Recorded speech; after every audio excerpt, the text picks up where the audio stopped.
Welcome back to That Dad Guy. It's July 29th, 2024, and happy birthday to my mother-in-law, first and foremost. And it's a whopping 37 degrees outside with the humidity, so we are continuing to be in this heat wave.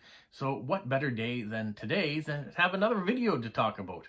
This was a topic that I was going to use for a stamp of the month, but then realized, really, they aren't stamps. I know they're things that philatelists collect, stamp collectors collect, but it was a little bit different. But with the help of some of my friends, I've been able to amass a few different examples for you, which I will be peppering throughout this video as pictures over top, so you can see examples while you're listening to me talk. And I want to thank Marcia in British Columbia, Robert in Manitoba, Elena in Ontario, and Ida Marie in Washington, D.C. They've provided some things over the last few months that I've been able to put together for this video. Now, what are we going to be talking about today? Well, we're going to be talking about some Cinderella stamps. So what are Cinderella stamps? We've talked about them in the past. If you're new to the channel, you may not have heard this term. So a Cinderella stamp has no monetary value. So you can't put a Cinderella stamp on an envelope or a postcard and have it get to its destination. It's not a postage stamp. But you can buy these and support good causes. And that's what we're going to talk about today. If you're new to the channel, make sure you like, you subscribe, you leave positive comments, you share with other people, and you put the notification bell on so you don't miss out on anything. And I would love to hear from you in the comments of these videos. If you're brand new to the channel, love to know where you're from, where you found my channel, or where you found this, whether it was suggested to you by YouTube, or whether you have some common topics that you like that I happen to speak about. All right, let's get into what we are going to speak about today, and that is the Christmas Seal program and the subsequent Easter Seal program. Now, what are these? Well, in 1904 in Denmark, the Christmas Seal program was developed. It was to help fight tuberculosis, and for a penny, you could buy one of these stamps, and the proceeds would go to help the patients of tuberculosis. Now, in 1907, in the United States, a member of the American Red Cross, Emily Basil, needed to raise some money, decided that she would borrow on the idea from Denmark and create these Christmas seals, to help raise money for a sanatorium that needed $300 in order to keep and maintain what it needed to do. She was able to sell out the stamps in 2 days, and she raised 10 times what she needed.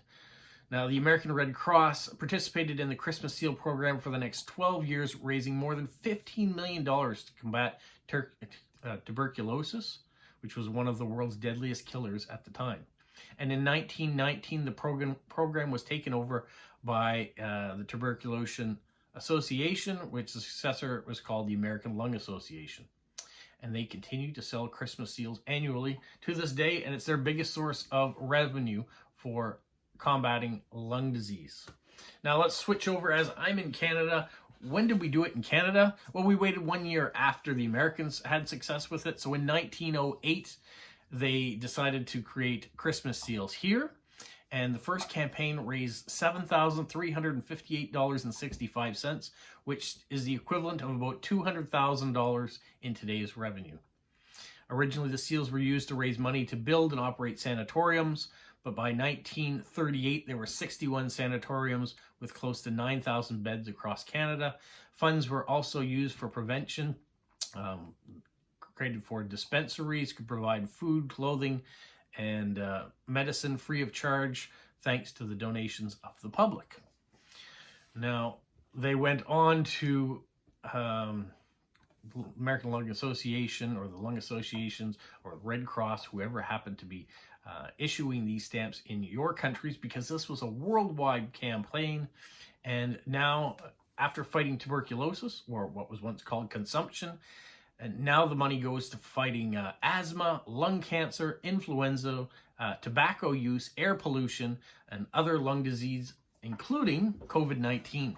So even though this was started in 1904 in Denmark, to this day, it is still going on and still one of the major fundraisers helping to bring awareness and fight and combat all these lung diseases.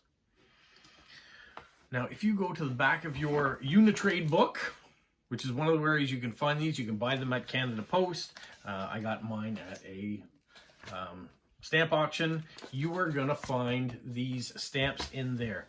So these are back of the book they talk about. First day covers, blocks, and Christmas and Easter seals. You can find them in there. In Canada, we first issued our very first one. We said in 1908, but the first cataloged one was in 1927.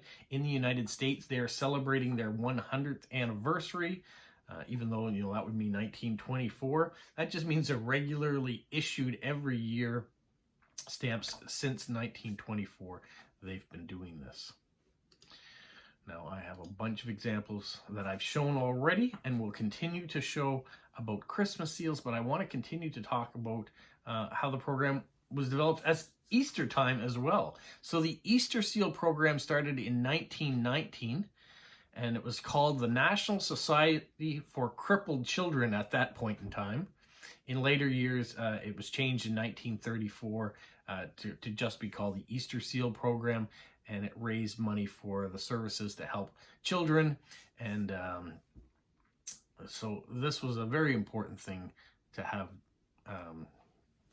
happen in order to generate income for children with disabilities and to help give them a bit more of a normal life. Now, this money could be used to buy walking sticks or canes, wheelchairs, all sorts of different things that the money has been used for over time.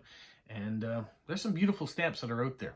So what better way to support our charities than, one, getting a stamp in return that you could put on your envelopes at Easter time or at Christmas time, depending on which stamp we're talking about.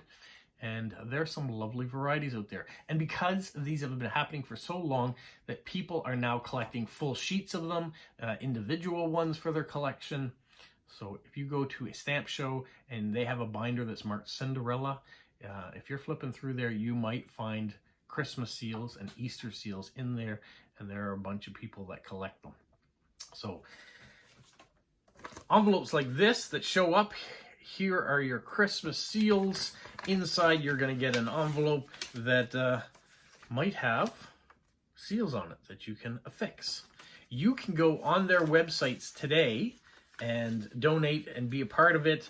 I'm not sponsored by them in any sort of way, but if you want to go to the Lung Association or the Red Cross, and if you type in Christmas seals or Easter seals, it'll bring up history on there of what they've done in the past. They'll also have Donate Today buttons that you can be a part of it and get these seals sent to you. If you want older seals, they are available on eBay. I'm sure that there are other stamp websites too out there, or resellers that you can find them for as well. What a wonderful topic to stumble upon.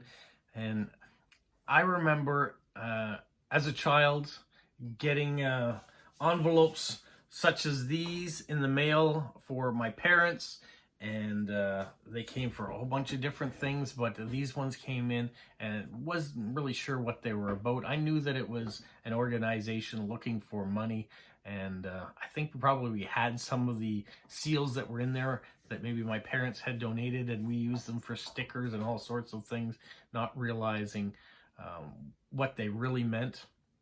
It's really nice now to have copies of these stamps, these seals, and now I have a little mini collection of them that I do cherish, that thanks to other people have sent them in.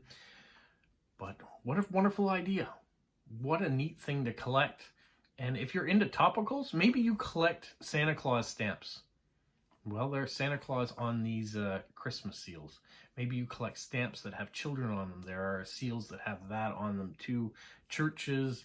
Yeah, there's a variety of different topics in there that can really open up. But one of the things that really is important about this is that it raises money to help people in need, and we need to help out. So if you can, like I said, go find these things. If you can buy the stamps secondhand, it's just filling in your collection. But if you can be rated with the new ones that come out there, you're helping out right away. All right, that's it for today. Hopefully you've learned something from this topic. I know I've learned by researching on it, and I want to thank all the people that have contributed by sending things in. They are just beautiful examples of Cinderella stamps. And in today's day and age, when we all kind of need to help out and thank organizations and volunteers that have come up with these wonderful ideas that have raised millions of dollars over the last century or more. It is very important that we continue to look forward and help those in need. So for now, have a magical week. What, Polo? You say like, subscribe, share, and tell all your friends? Who's a good boy? Who's a good boy?